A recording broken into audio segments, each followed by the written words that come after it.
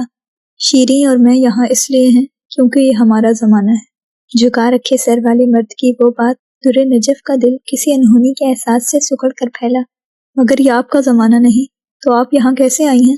اگلے بھاری سنجیدہ سوال پر در نجف کا دل اپنی ساری رفتار بھول کر دم ساتھ گیا۔ خاموشی پر سے آنکھیں اٹھی اور سنہری آنکھوں سے ٹکرا گئیں جو تحیر سے پھیلی ہوئی تھیں، جن کے پار کوئی جذبہ سانس لے رہا تھا۔ وہ لمحے کے 1000ویں حصے میں نگاہوں کا مرکز بدل گیا۔ سنہری آنکھوں والی در نجف نے اس پہلو تہی پر سانس لینے کی کوشش کی۔ دریا کے اضطراب کو مانتا ہوں دوست، لیکن جو میری روح کے اندر ہے، ہائے ہائے، میں یہاں شوق سے نہیں آئی۔ ساری کیفیت پسے پش ڈال کر اس نے چٹخ کر کہتے ابو تراب غضنفر کو اپنی جانب متوجہ کیا۔ آپ کے پاؤں اور بازو پر اتنے عجیب زخم کیوں ہیں؟ قبل اس کے ابو تراب کچھ کہتا، شیریں کے سوال پر سیاہ بھووں نے سکڑ کر اس کے بازو اور ہاتھ کو دیکھا۔ عجیب؟ کیا مطلب؟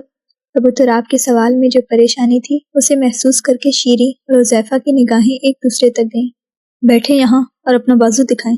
ابو تراب نے پیچھے بیٹھنے کا اشارہ کیا مگر نجف اپنی جگہ سے نہیں ہلی۔ میرا بیگ کہاں ہے؟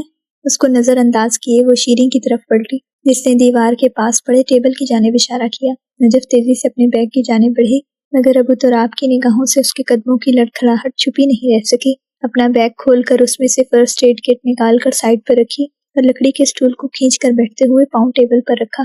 اس کے علاوہ کمرے میں موجود تینوں نفوس اس کی ساری کارروائی دیکھ رہے تھے۔ جیسے ہی اس نے کھلے پانچے والی جینس ٹخنے سے تھوڑی سی اوپر کی، حذیفہ نے نظریں پھیر لیں۔ ابو تراب غضنفر کو بھی پھیر لینی چاہیے تھی مگر سے آنکھیں حیرانگی اور تفکر سے اس کے ٹخنے سے قدرے اوپر موجود زخم کو دیکھنے لگی جس میں سے خون اور پیپ نکل رہی تھی۔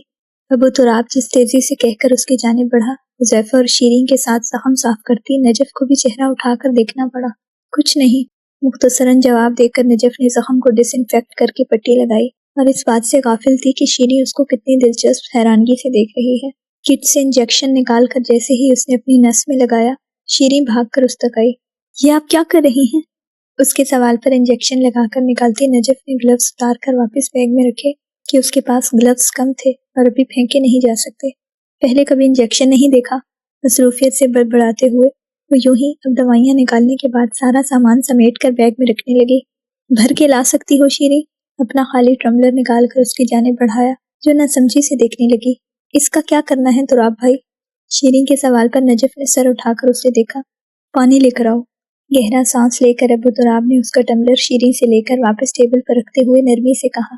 شیریں سر ہلا کر کھلے دروازے سے باہر گئی اور لمحے بعد ہی مٹی کے برتن میں پانی لے آئی۔ ابو تراب نے اشارے سے نجف کو دینے کا کہا۔ یہ لیں۔ شیریں کی پکار پر دوائیاں نکالتی نجف نے اس کو اور پانی کے برتن کو دیکھا۔ وہ اسے کہنا چاہتی تھی کہ مجھے پانی پینے کے لیے چاہیے۔ تھینک یو، نرمی سے کہہ کر گولیاں یکے بعد دیگرے نکلتے ہوئے اس نے مٹی کا برتن ہونٹوں سے لگایا۔ ٹھنڈے پانی نے اندر جاتے ہی ایک عجیب سی تراہٹ کا احساس دلایا۔ خالی برتن اس کو واپس پکڑایا اور تبھی فضا میں اس کے سیل فون کی بیل بجنے لگی۔ بدک کر چونکتے حذیفہ اور شیریں تیزی سے پیچھے ہوئے جبکہ ابو تراب ایک ہی جست میں گھبرا کر اس تک پہنچا جو بیگ سے سیل فون نکال کر دیکھنے لگی تھی۔ یہ کیسی آواز ہے؟ حذیفہ تجسس سے کہتا ہوا آگے آنے لگا۔ یہ الارم۔ اس کے الفاظ مکمل ہونے سے پہلے ہی ابو تراب نے ایک جھٹکے سے مسلسل بجتا فون اس کے ہاتھ سے لیتے ہوئے نجف کو ہکا بکا کر دیا۔ الارم جلدی سے بند کر کے اس نے کھلے دروازے کو دیکھ کر نجف کی جانب چہرہ پھیرا اور ان آنکھوں سے نکلتے تیش کے شعلوں پر ساکن ہو گیا۔ آپ کی ہمت بھی کیسے ہوئی مجھ سے چھیننے کی؟ اس کا دماغ الٹنے میں لمحہ لگا اور وہ پوری قوت سے چیختے ہوئے ابو تراب، شیریں اور حذیفہ کو ششتر کر گئی۔ دوبارہ آپ نے مجھ سے بدتمیزی کی تو میں آپ سے بہت بری طرح پیش آؤں گی۔ شعلے ابلتی آنکھوں اور الفاظ کے ساتھ اس نے شل کھڑے مرد کے بے دم ہاتھ سے سیل فون واپس کھینچ لیا۔ حذیفہ یمان کی آنکھوں میں ناپسندیدگی چھائی، وہیں شیریں نے حیرت کی زیادتی سے دونوں ہاتھ ہونٹوں پر رکھ لیے۔ ساکن ابو تراب پر سخت نظر ڈال کر سیل فون بیگ میں رکھا اور پھر جیسے ہی بیگ اٹھائے دروازے کی جانب بڑھی، ابو تراب نے اس کے آگے آ کر رستہ روک لیا۔ ہٹے میرے سامنے سے، اس کو دیکھے بغیر اتنی سختی سے کہا کہ ابو تراب کو اپنا چہرہ اٹھانا پڑا۔ آپ کا پاؤں ٹھیک نہیں ہے۔ وہی نرم مہربان لہجہ۔ میرا دماغ بھی ٹھیک نہیں ہے، اس لیے آگے سے ہٹ جائیں۔ اس کے ایک اور درخت جواب پر شیریں اور حذیفہ کی آنکھوں کے آگے تارے ناچ گئے۔ در نجف، میں خود آپ کو چھوڑ آؤں گا مگر ابھی آپ کو آرام کی، کہتے ہوئے اس کے باقی کے الفاظ پلٹتی سنہری آنکھوں کی کاٹ پر ایک بار پھر اپنی گویائی کھو بیٹھے۔ کس نے کہا ہے کہ میں آپ کے ساتھ جاؤں گی؟ آپ پر اچھا خاصا زور دے کر جیسے اسے باور کروایا گیا۔ ٹھیک ہے، حذیفہ آپ کو چھوڑائے گا۔ دور کھڑے ہونک ہوئے آدمی کی جانب اشارہ کیا۔ میں جیسے آئی تھی ویسے چلی جاؤں گی۔ لسانیت سے اپنے لہجے کی تیزی کو دبایا۔ کیسے آئی تھی؟ اس سوال میں ایسی کھوج تھی کہ نجف کی ساری بیزاری ہوا ہوئی، سنہری آنکھیں سفر کرتی ہوئی سے آنکھوں تک گئیں، اور وہاں کسی راز کی ٹھہری کھوج نے نجف کو تحیر زدہ کر دیا۔ ایک لمحے کے بعد ابو تراب غضنفر نے اپنی نظروں کو واپس بلا لیا۔ جیسے بھی آئی تھی، آپ کا درد سر نہیں ہے۔ بیگ دوسرے ہاتھ میں منتقل کیے، اس نے جیسے ہی سر پر ہاتھ مارا، اس کی پی کیپ وہیں رستے میں گر گئی تھی۔ حذیفہ، تم شیریں کو دارالشفا چھوڑ کر آؤ۔ کچھ سوچ کر اس نے حذیفہ کو مخاطب کیا، جس نے اسبات میں سر ہلا کر ایک بے اختیار نظر شیریں پر ڈالی کہ اس کی نظر سے انجان کپڑے کے بیگ میں سامان رکھ کر دروازے کی جانب بڑھ رہی تھی۔ آہستہ قدموں سے وہ بھی اس کے پیچھے ہو لیا۔ قبل اس کے نجف بھی اسی دروازے سے باہر نکلتی، ابو تراب نے باہر قدم رکھتے ہوئے لکڑی کا دروازہ عجلت میں بند کر دیا۔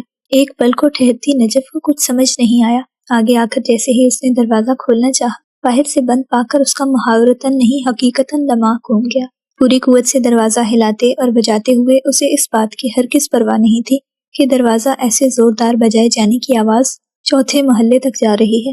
15 منٹ، پورے 15 منٹ دروازہ بجانے سے جب ہاتھ تھک گیا تو ایک قہر آلود نگاہ اس دروازے پر ڈال کر تیزی سے لکڑی کی کھڑکی کی جانب آئی، مگر وہ اتنی چھوٹی اور اونچائی پر تھی کہ نجف اس کمرے کی ہر چیز پر چڑھ کر بھی اس تک نہیں پہنچ سکتی تھی۔ وہ شاید پرانی چیزیں رکھنے کا کمرہ تھا، تبھی اسے وہاں اتنی قدیم چیزیں نظر آ رہی تھیں۔ لکڑی کی مسہری، ٹیبل، دیوار پر نصب الماریاں جن میں نہ جانے کون کون سی زبانوں کی کتابیں اور مٹی کے خوبصورت مرتبان پڑے ہوئے تھے۔ صفائی کے حساب سے لگتا تو نہیں یہ کاٹھ کا باڑ ہے۔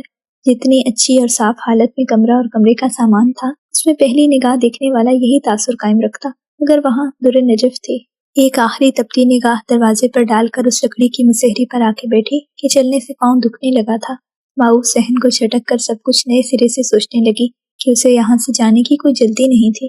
ابو تراب غضنفر پر نئے سرے سے طیش آ رہا تھا، مگر مسئلہ یہاں یہ تھا کہ در نجف اس طیش کو ظاہر کر کے ابو تراب غضنفر کے چہرے پر ندامت نہیں دیکھنا چاہتی تھی۔ یہ کم بہت دل جو اس شخص کے چہرے پر حزن نہیں دیکھنا چاہتا، مگر یہ دل کچھ اور تو چاہتا تھا نا۔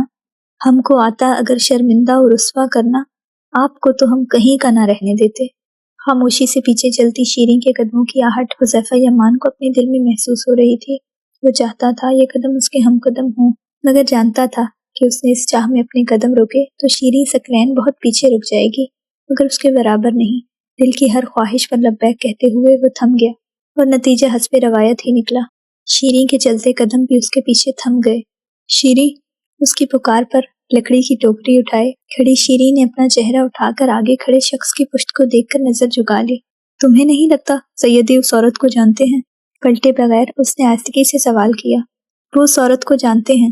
شیریں کی پرسکون تصدیق پر حذیفہ تیزی سے اس کی جانب پلٹا، جو چہرہ جھکا کر پیچھے ہوئی تھی۔ ٹوکری کو تھام رکھے ہاتھ مؤدب سے آگے باندھ کر رکھتے ہوئے اس نے ہر بار کی طرح حذیفہ یمان کے دل کو دھکا دے دیا۔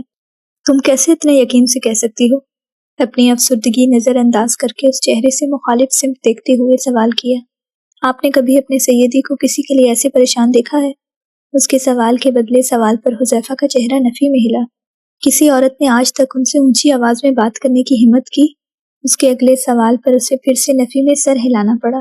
شیریں ثقلین کی جھکی نظر آہستگی سے اٹھتی ہوئی سامنے سفید جبے اور سفید ہی عمامے میں ملبوس شخص تک گئی۔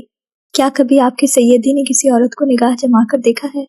سوال ایسا تھا کہ چونکتے حذیفہ کی نگاہ اس تک آئی اور اس کی نگاہوں پر شیریں نے نظریں پھیر لیں۔ وہ اس سے نظر نہیں ملاتی تھی۔ کبھی نہیں؟ اس عورت کو نگاہ جما کر دیکھتے ہوئے اس کے ہونٹوں سے برجستہ نکلا۔ تو وہ عورت آپ کے سیدی کے لیے بہت محترم ہے۔ اس کے اطمینان سے ساری بات سمجھ کر کہہ دینے نے حذیفہ یمان کو ایک بار پھر اس کا مبتلا کر دیا۔ لیکن یہاں کی نہیں لگتی، شیریں نے کسی خیال سے نکل کر کہا۔ مجھے اس بات کا یقین ہے کیونکہ سیدی خلیفہ کی وجہ سے بہت پریشان ہیں۔ حذیفہ کے لہجے کی پریشانی پر اب کی بار شیریں خاموش ہی رہی۔ شیریں! قبل اس کے حذیفہ اسے کچھ اور کہتا، کوئی مختلف سی بات کرتا، ہمیشہ کی طرح خلیل حامد کو آتے دیکھ کر گہرا سانس لے کر رہ گیا۔ تم یہاں کیا کر رہے ہو؟ ایک کڑی نظر حذیفہ پر ڈال کر اس نے جہاں شیریں کو خوفزدہ کیا وہیں حذیفہ کی سی آنکھوں میں ناگواری اترنے لگی۔ اپنے کام سے کام رکھنا سیکھو خلیل۔ اس کی تنبیہ پر خلیل کا چہرہ سرخ ہوا۔ حکیم صاحب گھر بلا رہے ہیں۔ اس کے حکم جھاڑتے انداز کو حذیفہ یمان نے بڑی مشکلوں سے ضبط کیا۔ شیریں اسبات میں سر ہلائے تیزی سے حذیفہ کے پاس سے اس آگ برساتی دوپہر میں بھی ٹھنڈے جھونکے کی مانند گزر گئی۔ خلیل کی کڑی نظروں کے باوجود حذیفہ خود کو پلٹ کر اسے دیکھنے سے نہیں روک سکا۔ اس سے تیز قدموں سے دور جاتی شیریں ثقلین اس کے اختیار کے مدار سے بھی دور جاتی جا رہی تھی۔ دوبارہ میں نہ دیکھوں کہ تم شیریں کے ساتھ کھڑے ہو۔ خلیل کی شعلے اگلتی بات پر حذیفہ نے چہرہ واپس پھیر کر اس کو دیکھا، جس کی آنکھوں اور چہرے پر حذیفہ یمان کے لیے شدید ناپسندیدگی تھی۔ حذیفہ 2 قدم کا فاصلہ عبور کر کے اس تک آیا۔ خلیل نے ناگواری سے چہرہ اٹھا کر اپنے سے لمبے قد کے شخص کو گھورا، جس کا اونچا حسب نصب اس کو تلملانے پر مجبور کر دیتا تھا۔ اپنے ذہن کا فطور اپنے تک ہی محدود رکھا کرو خلیل حامد، اور دوبارہ تم نے شیریں سے اس لہجے میں بات کی تو تمہارے حکیم صاحب کے سامنے زبان کھینچ لوں گا۔ کڑی تنبیہ سے زیادہ اس کا لہجہ آگ لگا دینے والا تھا۔ تم، خلیل حامد نے تیش سے کچھ کہنا چاہا، مگر حذیفہ یمان نے اس کے کندھے کو اپنی مضبوط شکنجے میں لے لیا۔ وہ تمہاری پھوپھو زاد ہے، تمہاری محکوم نہیں۔ ایک ایک لفظ سرد تھا، تبھی خلیل حامد کو لب بھینچ لینے پڑے۔ اس کے سامنے اچھل نہیں سکتا تھا، کیونکہ اس کے سر پر شیراز شہر کے امیر ابو تراب غضنفر کا ہاتھ تھا۔ تبھی اس پر آخری کڑی نظر ڈال کر تیز قدموں سے واپسی کے رستے کی جانب چل دیا۔ حذیفہ یمان نے اب کی بار پلٹ کر نہیں دیکھا۔ دروازہ کھلنے کی آواز پر وہ جو نیند میں جھول رہی تھی، ہڑبڑا کر اٹھ کھڑی ہوئی، پھر دروازے سے اندر داخل ہوتے ابو تراب کو دیکھ کر اس کے چہرے پہ انتہائی گہری سنجیدگی چھا گئی۔ آئیں، میں آپ کو واپس چھوڑاؤں۔ اس کے کہے جانے نے گویا نجف کو آگ ہی لگا دی۔ اس کو کیا خبر کہ کیسے اس کو ڈھونڈتے ہوئے ایک نظر دیکھنے کو یہاں تک آئی تھی، اور اس کو اسے چلتا کرنے کی کتنی جلدی تھی نا۔ کچھ کہے بغیر اس نے ایک جھٹکے سے اپنا بیگ اٹھایا اور اس کے سامنے آئی۔ جیسے آئی تھی ویسے جا بھی سکتی ہوں۔ سختی سے اس چہرے کو دیکھتے ہوئے اس نے ٹھنڈے ٹھار لہجے میں وہی راگ الاپا، اور پھر وہ ابو تراب غضنفر کے برابر سے گزر کر لکڑی کا بڑا سا دروازہ پار کر گئی۔ تھکتا سانس لیتا ابو تراب باہر تیز قدموں سے اس تک آیا، جو ارد گرد تعجب سے دیکھتے ہوئے جانے کا رستہ ڈھونڈ رہی تھی۔ چند پل یوں ہی اس کو شادہ سے صحن کو دیکھنے لگی، جس کے پیچھے سادہ مگر ہوادار بہت پرانی طرز کا بنا شاندار لکڑی اور بڑے بڑے پتھروں کا گھر کھڑا تھا۔ یہ صحن یقیناً اس گھر کا پچھلا حصہ تھا، کیونکہ دور تک پھیلے سبزہ زار کے آخری سرے پر دیوار نظر آ رہی تھی۔ وہاں سے رستہ نہ پا کر نجف جیسے ہی پلٹی، پیچھے کھڑے امامے اور جبے میں کھڑے شخص کو دیکھ کر صرف ایک پل کو اس کی نظر ٹھہری۔ عین اسی وقت حذیفہ یمان کی اگلے سرے سے آمد ہوئی، جو سفید اور گہرے بھورے رنگ کے گھوڑے کی لگام تھامے آ رہا تھا، وہیں ٹھہر گیا۔ ابو تراب غضنفر کو اس عورت کے آگے بازو پھیلائے راستہ روکتے دیکھ کے اس کی سماعتوں میں شیریں کا پر یقین لہجہ پھر سے تازہ ہوا۔ یا سیدی! حذیفہ کی پکار پر ابو تراب کے ساتھ نجف بھی جو اسے کچھ سخت سے کہنے کو تیار تھی، ٹھٹک کر وہاں دیکھنے لگی، اور واپس نجف تک انجانے میں پلٹتی نظر سے ان گھوڑوں کو دیکھتے ہی سنہری آنکھوں میں بھڑک اٹھتا اشتیاق پوشیدہ نہیں رہ سکا۔ ابو تراب کی عدم توجہی پر حذیفہ گھوڑے لیے آگے آیا، اور سفید گھوڑے کی ہنہناہٹ پر ابو تراب نظریں پھیرے پلٹا اور سفید گھوڑے کے چہرے اور پشت پر ہاتھ پھیرنے لگا۔ سب بھولے نجف اشرف چمکتی آنکھوں سے وہ اچھوتا منظر دیکھ رہی تھی، اسے واپسی کا خیال بھول جانے لگا۔ وہ اب اس گہرے بھورے رنگ کے گھوڑے کی پشت پر ہاتھ پھیرنے لگا تھا، تبھی نجف آگے بڑھی۔ ارے آپ اس کے قریب! نجف کو آہستگی سے آگے بڑھتے دیکھ کر حذیفہ نے تیزی سے کہنا چاہا، مگر سفید گھوڑے کی بلند ہوتی ہنہناہٹ میں اس کی آواز دب گئی۔ ابو تراب نے تیزی سے آگے آ کر گھوڑے کی ناک اور پیشانی تک ہاتھ پھیر کر جیسے اسے ٹھنڈا کرنا چاہا۔ اس کا گھوڑا کسی کو اپنے قریب نہیں آنے دیتا تھا، وہ صرف ابو تراب غضنفر سے مانوس تھا اور مانوس رہنا چاہتا تھا۔ نجف آپ! وہ اسے یکسر نظر انداز کیے سائڈ سے آگے بڑھی، اور جب اس نے چاہا کہ گھوڑے کی پشت پر ہاتھ پھیرے، عین اسی لمحے اس سفید شاہی گھوڑے نے پوری قوت سے ہنہناتے ہوئے اپنے اگلے دونوں پاؤں فضا میں اٹھائے، اور اس سے بھی زیادہ تیزی سے ابو تراب نے در نجف کو بازو سے تھام کر اپنے روبرو کھینچ لیا۔ گھبرا جاتی نجف کو سنبھلنے کا موقع نہیں مل سکا۔ ترستی پھیلتی 4 آنکھیں ایسے چار ہوئیں کہ ارد گرد کے اس قدیمی منظر نے اپنی سانس روک لی۔ بخش ہم وحشی لوگوں کو اے درگاہ قدیم، ہم تیرے باغی نہیں راہ سے بھٹکے ہوئے ہیں۔ گھوڑے نے اپنے فضا میں اٹھا رکھے پاؤں زمین پر اتار لیے، اور اب اپنے سامنے ان 2 چہروں کو دیکھنے لگا جو ایک دوسرے سے بس ہاتھ بھر دور تھے، مگر فاصلہ صدیوں کا تھا۔ وہ لمحہ دبے پاؤں تو آیا تھا، مگر دم ساد گیا، اور تبھی شاید دونوں گھوڑوں کو اپنے مالک کی خود سے لاپرواہی بری طرح کھلی۔ ہم آواز ہنہناہٹ ہوئی اور سانس لیتا فسوں گہری نیند سو گیا۔ ابو تراب نے آہستگی سے اس کا بازو چھوڑا اور پھر سے ہنہنانے کو تیار گھوڑے کی جانب رخ کیا۔ الصبر دلدل، نرمی سے سفید رنگ گھوڑے کے چہرے پر ہاتھ پھیرتے لہجے میں بلا کی نرمی تھی۔ ساکن نجف کے وجود میں ارتعاش ہوا۔ ان کو گھڑ سواری آتی ہے؟ حذیفہ کے سوال پر ابو تراب نے چونکے بغیر اسبات میں سر ہلا کر نجف کو حیران تو کیا، مگر اس نے چہرے سے کچھ ظاہر نہ ہونے دیا، حالانکہ اندر یہی سوال اٹھ رہا تھا، اس کو بھلا کیسے یاد رہا؟ اس کا نام کیا ہے؟ پچھلی کیفیت کو جھٹکے گہرے بھورے گھوڑے کے قریب ہونے پر جب اس نے تابیداری سے چہرہ جھکایا، درِ نجف کے سپاٹ چہرے کو مسکراہٹ چھو گئی۔ مرتجز! ابو تراب نے اس چہرے کو دیکھنے سے ہر ممکن اعتراض کیا، ان دونوں کی موجودگی کو نظر انداز کیے وہ پورے انہماک سے اس گہرے براؤن خوبصورت سے گھوڑے کے چہرے اور پشت پر ہاتھ پھیرنے لگی۔ یہاں سے کوئی ٹیکسی نہیں ملتی؟ اچانک اسے خیال آیا کہ یہ گھوڑے سواری کے لیے منگوائے گئے ہیں۔ کیا چیز؟ حذیفہ کو سمجھ نہیں آئی، مگر ابو تراب نے پلٹ کر اس کو دیکھ کر مزید سوال جواب سے روک دیا۔ میں ان کو منزل تک چھوڑ کر آتا ہوں، تب تک سفر کے انتظام دیکھو۔ اس کا کندھا تھپک کر ہدایت دی گئی، جس پر حذیفہ اسبات میں سر ہلا کر تیزی سے پلٹنے لگا، مگر پھر کسی خیال سے نجف کی جانب پلٹا۔ امید ہے آپ واپس نہیں آئیں گی۔ وہ جو گھوڑے کی جانب متوجہ تھی چونک کر اس آدمی کی سنجیدگی دیکھنے لگی۔ جی؟ لمحہ لگا اس کے چہرے پر ناگواری چھانے میں اور ابو تراب کو سنبھلنے میں۔ حذیفہ! اس کی نرم تنبیہ پر حذیفہ نے سر جھٹکا۔ کوئی آپ سے اونچی آواز میں اختلاف کرے مجھے ہرگز نہیں پسند، آپ جانتے ہیں سیدی۔ حذیفہ نے چہرہ جھکائے کہتے ہوئے ابو تراب کو مسکرانے پر مجبور کر دیا۔ وہ اسے بہت لاڈ میں اپنائیت میں آ کر سیدی، اخی یا برادر کہتا تھا، جبکہ نجف کا چہرہ خفت سے سرخ ہوا۔ تمہارے سیدی میرے لیے اتنے اہم نہیں ہیں کہ میں ان سے اختلاف کرتی پھروں۔ نجف کی ناگوار آواز پر ابو تراب نے بے ساختہ چہرہ پھیرا اور نگاہ سیدھا سنہری، خفا اور بیزار آنکھوں سے جا ملی، اور اس بار نظریں پھیرنے میں ابو تراب غضنفر نے نہیں، درِ نجف اشرف نے پہل کی تھی۔ ناسمجھ تاثرات چہرے پر سجائے ابو تراب غضنفر نے درِ نجف کا گھوڑے کی لگام تھام کر ایک جست میں اس پر بیٹھتے دیکھا۔ برہان کی گھڑ سواری سکھانے کے بعد بھی وہ یقیناً اس کی مشق کرتی رہی ہوگی۔ اس کے بیٹھنے سے پہلے ہی درِ نجف نے گھوڑے کی لگام ڈھیلی چھوڑی اور گہرا بھورا گھوڑا ایک جست میں ایڑ لگا کر مخالف سمت دوڑ پڑا۔ حذیفہ نے ناسمجھی سے اسے دیکھا اور پھر ابو تراب غضنفر کو، جو سنبھل کر سفید گھوڑے پر بیٹھا، اور پھر ایک تسلی دیتی نظر حذیفہ پر ڈال کے گھوڑے کو اس کے پیچھے دوڑا لے گیا۔ پیچھے تنہا پریشان کھڑے رہ جاتے حذیفہ یمان کے ساتھ اڑتی دھول رہ گئی تھی، جس کی سرگوشی اسے یہ بتانے کو کافی تھی کہ وہ جلد اس عورت کو دوبارہ دیکھنے والا ہے۔ تم آج زنائشہ کے ساتھ لنچ کر رہے ہو۔ اس کو باہر جاتا دیکھ کر حکمت علی نے روک کے نیا حکم صادر کیا۔ ایک پل کو اس کے چہرے کے نقوش ناگواری سے تنے، مگر اگلے ہی پل وہ ان کی جانب بڑھا۔ ایک شرط پر۔ اس کے یوں آسانی سے مان جانے کی حکمت علی کو امید نہیں تھی۔ تبھی سیل فون سے نظریں اٹھا کر اسے دیکھا، جو گہرے نیلے رنگ اور سیاہ ڈریس پینٹ میں ملبوس آفس جانے کے لیے تیار تھا۔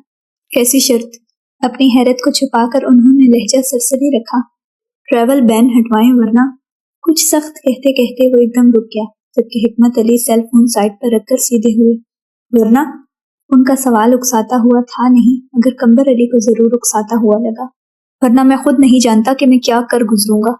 اس کے سنجیدہ لہجے کی کاٹ پر ایک لمحے کے لیے بالکل خاموش ہو کر اس کے سرد چہرے کو دیکھنے لگے۔ وہ ان کی چھوٹی اولاد تھا، ذہین، خوبصورت اور اپنے بل بوتے پر کامیاب ہونے والا، مگر کیا تھا ایسا جو وہ باقی 3 اولادوں کی طرح ان کے قابو میں نہیں آ رہا تھا؟ ٹھیک ہے، میں بھی ہٹوا دیتا ہوں۔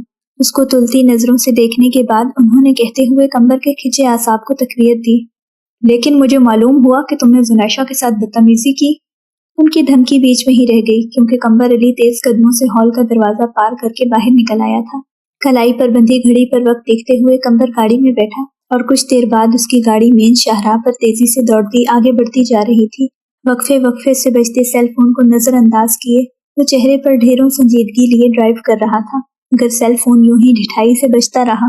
اسکرین کو دیکھے بغیر اس نے اسٹیئرنگ پر نصب بٹن کو دبا کے کال ریسیو کی۔ کیا تکلیف ہے تمہیں؟ اور دوسری جانب کی سنے بغیر وہ پھٹ پڑا۔ بولنا ہے کچھ یا میں کال کاٹ دوں؟ دھمکی آمیز لہجہ کڑک ہو گیا۔ دوسری جانب رومان کے چہرے کا پہلے سے اڑا ہوا رنگ مزید فک ہو گیا۔ میں کال کاٹتی ہوں۔ گاڑی میں گونج اٹھتی مدھم آواز پر قمبر علی کا پاؤں بے ساختہ بریک پر گیا۔ رومان؟ وہ جو خفت سے کال کاٹنے لگی تھی، قمبر کی تصدیق مانگتی آواز پر ٹھہر گئی۔ I'm so sorry۔ مجھے لگا کسی اور کی کال ہے۔ جواب نہ آنے کے باوجود اس کو معلوم ہو چکا تھا کہ دوسری جانب کون موجود ہے۔ رومان صرف ایک پل کو ٹھٹکی۔ نجف کا کچھ معلوم ہوا؟ بغیر سلام دعا کے وہ سیدھا جیسے مطلب کی بات پر آئی اور قمبر علی کے چہرے کے کھچے تاثرات سنبھلنے لگے۔ السلام علیکم۔ وہ جو آگے مزید کچھ کہنے لگی تھی، اس کے سلام پر جی بھر کر شرمندہ ہوئی۔ وعلیکم السلام۔ سنجیدہ جواب پر قمبر کی سنجیدگی کو لوٹ آنے میں لمحہ لگا۔ میں کل عراق جا رہا ہوں، تبھی کچھ معلوم ہو سکے گا۔ اس کی تشویح پر رومان اپنی جگہ سے اٹھ کھڑی ہوئی۔ آپ سے ٹریول بین ہٹ گیا؟ اس کے برجستہ سوال پر گاڑی دوبارہ سے مین روڈ پر کرتے قمبر کا ہاتھ ڈرائیونگ وہیل پر رکا، مگر صرف ایک لمحے کو۔ اس کی مدھم سی ہنکار میں نہ تصدیق تھی نہ ہی نفی۔ وہ اس سے کچھ اور بھی پوچھنا چاہتی تھی، جیسے کہ تاشی خالہ کے ساتھ رہنے کے بارے میں کیا سوچا، مگر سر جھٹک کر رہ گئی۔ بس یہی پوچھنا تھا، نرمی سے کہہ کر قبل اس کے وہ سیل فون رکھتی، قمبر علی کی سنو پر ساکن ہو گئی۔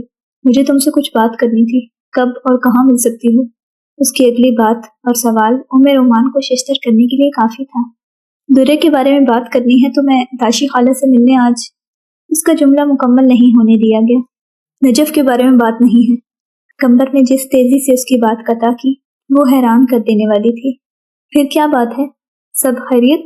اس کے تفکر نے قمبر علی کے دل کو مزید سوگوار کر دیا۔ سب خیریت ہے، بتاؤ، مل سکتی ہو کہیں باہر؟ اس کے مدھم سوال میں کچھ ایسی سوگواریت تھی کہ ایک پل کو رومان ساکن ہو گئی۔ اگر نجف کے بارے میں نہیں ہے تو میرے نہیں خیال سے کوئی اور بات ہو سکتی ہے۔ اس کے سنجیدہ لہجے کی بات پر قمبر نے لب کھینچ لیے۔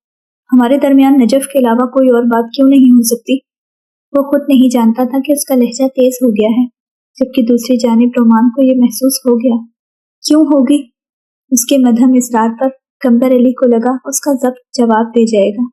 کیونکہ میں کرنا چاہتا ہوں۔ اور وہی ہوا، قمبر علی کا ضبط جواب دے گیا۔ دوسری طرف ایسی خاموشی چھا گئی جیسے کوئی موجود ہی نہ ہو۔ رومان۔ جب خاموشی طویل ہونے لگی تو قمبر نے اسکرین کی جانب دیکھ کر پریشانی سے پکارا، لیکن میں نہیں کرنا چاہتی۔ دو ٹوک مدھم سا کہہ کر اس نے کال کاٹ دی، جبکہ قمبر نے بے یقینی سے چہرہ پھیر کر بجھتی اسکرین کو دیکھا اور پھر بے بسی سے اسٹیئرنگ وہیل پر زور کا ہاتھ مارا، مگر چہرے کی بڑھتی سنجیدگی کسی صورت کم نہیں ہو رہی تھی۔ آج کل مایوس واپس آ رہے ہیں قافلے، آج کل اس در سے بھی انکار ہو جاتا ہے کیا؟ پیچھے آتے گھوڑوں کی ٹاپوں کی آواز پر بھی اس نے رفتار آہستہ نہیں رکھی۔ اس کو معلوم تھا کہ کہاں سے آئی ہے اور اسے واپس کہاں جانا ہے، تبھی مزید گھوڑے کی رفتار تیز کر لی۔ اس مٹی سے بھرے میدان میں اس وقت کوئی سبزہ نہیں تھا، صرف بلند قامت درخت تھے جو کنارے پر ایستادہ دور سے بھاگ کر آتے دھول اڑاتے گھوڑوں کو دیکھنے لگے تھے، جنہوں نے اپنی آمد سے خاموش ماحول میں ارتعاش پیدا کر دیا تھا۔ درختوں نے اپنا سر جھٹکا تو بہت سے پتے اس ہوا میں زمین پر آ گرے، مگر وہ ان گرتے پتوں کی ارزانی سے غافل سر اٹھائے پورے انہماک سے ان دو تیز رفتار گھوڑوں کو دیکھ رہے تھے جو شاید ایک دوسرے سے مقابلے پر تھے۔ ایک دوسرے سے دور بھاگتے گھوڑے اپنے سواروں کے ساتھ منظر سے نکل کر آبادی اور اس صحرا کو پیچھے، بہت پیچھے چھوڑے اب پہاڑوں کے قریب پہنچ چکے تھے۔ نجف نے ایک پہاڑ کے قریب پہنچ کر لگام کھینچی اور ابو تراب کے قریب آنے سے پہلے ہی بیگ پر گرفت مضبوط کر کے نیچے اتر آئی۔ اس نے پیچھے پلٹ کر گھوڑا روک کر ایک ہی جست میں اتر کر حیرت سے اطراف کا جائزہ لیتے ابو تراب غضنفر کو نہیں دیکھا تھا، دیکھتی تو چونک جاتی۔ آپ یہاں سے آئی ہیں؟ اس کے سوال میں ایسی بے یقینی تھی کہ نجف نے چونک کر چہرہ پھیرا، مگر وہ اس کے بجائے حیرت بھری ناسمجھی سے ارد گرد دیکھ رہا تھا۔ کیوں، آپ اڑ کر آئے تھے؟ وہ طنز نہیں تھا، اسے واقعی جاننا تھا۔ ابو تراب کی چونک جاتی نگاہ اس تک آئی جو دھوپ سے بچنے کو اپنی سنہری آنکھوں کو سکیڑے اس کو دیکھ رہی تھی۔ اس نے نگاہ پھیر لی۔ میں بھی یہیں سے آیا تھا۔ اس کے جواب پر نجف کی آنکھیں اپنی اصلی حالت میں واپس آئیں۔ کیا مطلب، کیسے؟ اس کے سوال میں عجلت تھی۔ جیسے آپ آئی ہیں۔ اس نے صاف صاف اس بات سے دامن چھڑایا اور یہ نجف کو صاف محسوس ہو گیا۔ اور میں کیسے آئی ہوں؟ ان فرار تلاشتی آنکھوں کے آگے وہ آ کھڑی ہوئی۔ اس کے سنہرے بال دوپہر کی ہوا میں بکھرنے لگے تھے۔ غار کے تہانے سے؟